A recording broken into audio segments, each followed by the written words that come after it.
بسم اللہ الرحمن الرحیم۔ معزز دوستو، السلام علیکم۔ قصص الانبیاء میں آج ہم ذکر کریں گے حضرت ایوب علیہ السلام کا۔ حضرت ایوب علیہ السلام اللہ کے نبی تھے۔ آپ علیہ السلام کی اہلیہ کا نام رحمت تھا۔ رحمت کے بارے میں ذکر ملتا ہے کہ وہ حضرت یوسف علیہ السلام کی بیٹی یا پوتی تھی۔ ان کا نام لیہ بنت منشا بن یوسف علیہ السلام بھی آیا ہے۔ آپ کے ہاں 7 بیٹے اور 7 بیٹیاں تھیں۔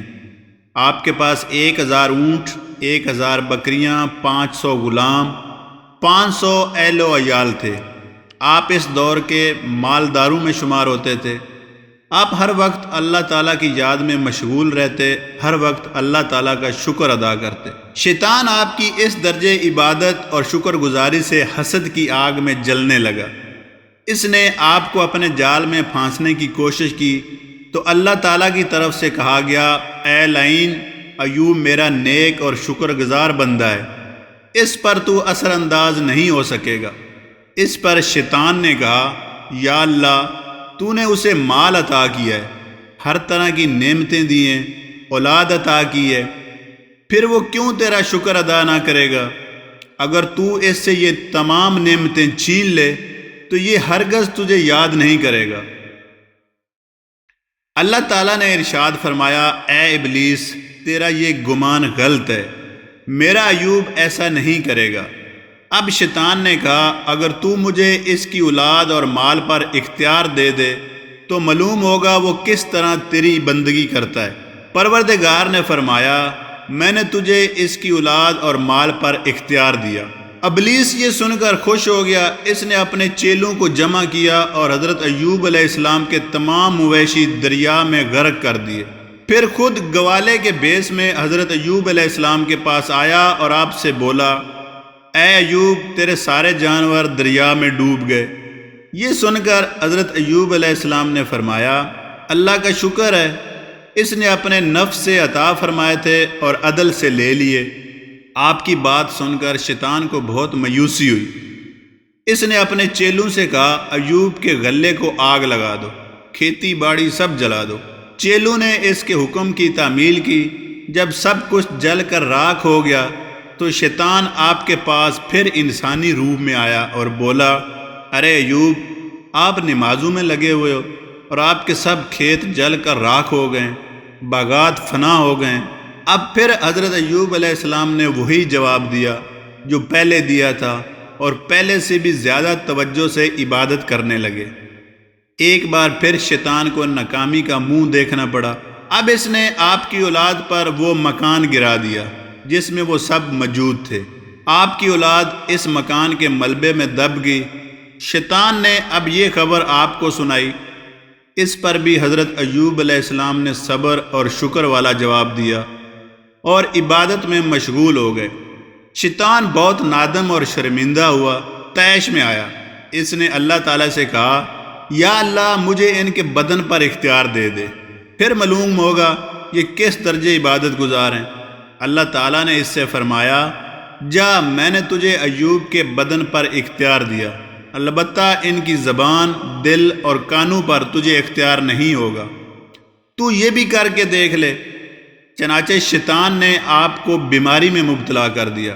اب چونکہ تمام مال اسباب ختم ہو گیا تھا، اس لیے بی بی رحمت نے مزدوری شروع کر دی۔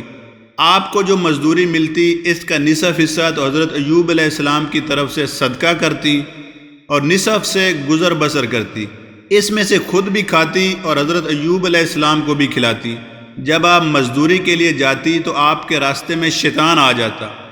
وہ انہیں ورگلانے کی کوشش کرتا اور کہتا، تم جوان ہو، خوبصورت ہو، تمہیں مزدوری کرنے کی کیا ضرورت ہے؟ اپنی جوانی کو ایسے آدمی کی خدمت میں کیوں برباد کر رہی ہو؟ مصر میں ایک سے ایک دولت مند آدمی موجود ہے، چھوڑو اس بیمار شخص کو، میں تیرا نکاح ایک بڑے دولت مند سے کرا دوں گا، اس طرح تجھے عزت ملے گی۔ رحمت بی بی بہت نیک تھی، انہوں نے شیطان کی باتوں کی طرف کوئی توجہ نہ دی۔ جھونپڑی میں واپس آتی تو ساری بات آپ کو بتاتی۔ حضرت ایوب علیہ السلام ان سے کہتے، وہ ابلیس لعین ہے، تم اس کی باتوں میں نہ آنا۔ ایک دن ابلیس ایک طبیب کے روپ میں بی بی رحمت کے سامنے آیا اور کہنے لگا، اس بیماری کا علاج میں کر سکتا ہوں، شرط صرف یہ ہے کہ جب انہیں شفا ہو جائے تو انہیں اقرار کرنا ہوگا کہ انہیں شفا میں نے دی ہے، بس اس کے علاوہ میرا کوئی مطالبہ نہیں۔ بی بی رحمت ان الفاظ کی گہرائی کو نہ پا سکی۔ شیطان ان سے شرکیہ الفاظ کہلوانا چاہتا تھا۔ وہ آخر ایک عورت تھی اور اپنے شوہر کی مستقل بیماری سے بہت پریشان تھی۔ سب لوگ ان کا ساتھ چھوڑ گئے تھے، اس لیے ابلیس کی باتیں سن کر آپ خوش ہو گئی اور خیمے میں لوٹ آئیں۔ انہوں نے حضرت ایوب علیہ السلام کو پورا واقعہ سنایا۔ حضرت ایوب علیہ السلام آخر نبی تھے، فوراً سمجھ گئے کہ یہ حکم یا حکیم جو ہے یہ دراصل شیطان مردود ہے۔ جس طرح اس نے اماں حوا کو بہکا کر سیدنا آدم علیہ السلام کو جنت سے نکلوایا تھا، اسی طرح اب یہ ہم پر اپنا حربہ استعمال کرنا چاہتا ہے۔ آپ نے فوراً رامت بی بی سے فرمایا، رامت یہ حکیم دراصل شیطان ہے، اگر میں تندرست ہو گیا تو اس جرم کی سزا کے طور پر تمہیں 100 بیض ماروں گا۔ حضرت ایوب علیہ السلام کو شیطان کی بات پر اس قدر غصہ اس لیے آیا کہ اس نے شرکیہ پیغام دیا تھا۔ انبیاء علیہ السلام کو جو تعلق اللہ تعالیٰ سے ہوتا ہے وہ اپنی اولاد تک سے نہیں ہوتا۔ اب آپ کو خوف محسوس ہوا کہ کہیں شیطان پھر میری بیوی کو نہ بہکائے، اس لیے آپ نے اللہ تعالیٰ سے دعا کی، اے پروردگار مجھے سخت تکلیف پہنچ رہی ہے اور آپ سب رحم کرنے والوں سے زیادہ رحم کرنے والے ہیں۔ یہ ہے اللہ تعالیٰ کا ادب کہ تکلیف کی نسبت اللہ کی طرف نہیں بلکہ شیطان کی طرف کی۔ اللہ پاک نے بھی یہی حکم دیا ہے کہ انسان کو چاہے کہ اچھی باتوں کی نسبت اللہ تعالیٰ کی طرف کرے اور بری باتوں کی نسبت اپنے نفس کی طرف کرے۔ آپ نے اپنی دعا میں کوئی شکوہ نہیں کیا، کوئی شکایت نہیں کی، اور یہ دعا بھی اس لیے کی تھی کہ بیماری کی شدت کی وجہ سے اب نماز نہیں پڑھ سکتے تھے۔ اس پر آپ کو صدمہ ہوا اور آپ کے منہ سے یہ الفاظ نکل گئے، پروردگار مجھے سخت تکلیف پہنچ رہی ہے اور تو رحم کرنے والوں میں سب سے زیادہ رحم کرنے والا ہے۔ آپ کی دعا کے جواب میں اللہ تعالیٰ نے فرمایا، ہم نے ان کی دعا قبول کر لی اور ان کی تکلیف کو دور کر دیا۔ ابھی آپ نے سجدے سے سر نہیں اٹھایا تھا کہ آپ کو دعا کے قبول ہونے کی خوشخبری سنائی گئی۔ اللہ تعالیٰ نے آپ کو حکم فرمایا، اپنا پاؤں زمین پر ماریں۔ جو ہی آپ نے پاؤں زمین پر مارا، زمین سے پانی کا چشمہ اگل پڑا۔ یہ آپ کا کھلا معجزہ تھا۔ اب اللہ تعالیٰ نے آپ کو اس چشمے میں نہانے کا حکم دیا۔ آپ اس پانی سے نہائے تو تمام بیماری زائل ہو گئی اور آپ پہلے سے زیادہ خوبصورت ہو گئے۔ اس وقت بی بی رحمت مزدوری کے لیے کہیں گئی ہوئی تھی، واپس لوٹی تو دیکھا ان کے شوہر موجود نہیں۔ دراصل آپ اس بیماری کی وجہ سے سوکھ کر کانٹا ہو گئے تھے اور اب وہاں ایک خوبصورت نوجوان بیٹھے تھے، وہ کیسے پہچان پاتی؟ انہیں خیال آیا کہیں میرے شوہر کو کوئی موذی جانور تو نہیں کھا گیا۔ ادھر حضرت ایوب علیہ السلام نے بی بی رحمت کو حیران پریشان دیکھا تو بول اٹھے، کیا بات ہے، کیوں پریشان ہو؟ اجنبی نوجوان کو دیکھ کر بی بی رحمت شرما گئی اور گھبرائیں اور پھر بولی، یہاں میرے شوہر تھے، وہ کہاں ہیں؟ حضرت ایوب علیہ السلام نے دل لگی کے طور پر ان سے پوچھا، کیا تم اپنے خامند کو پہچانتی ہو؟ اس پر وہ بولی، میں آخر ان کی بیوی ہوں، میں نہیں پہچانوں گی تو کون پہچانے گا؟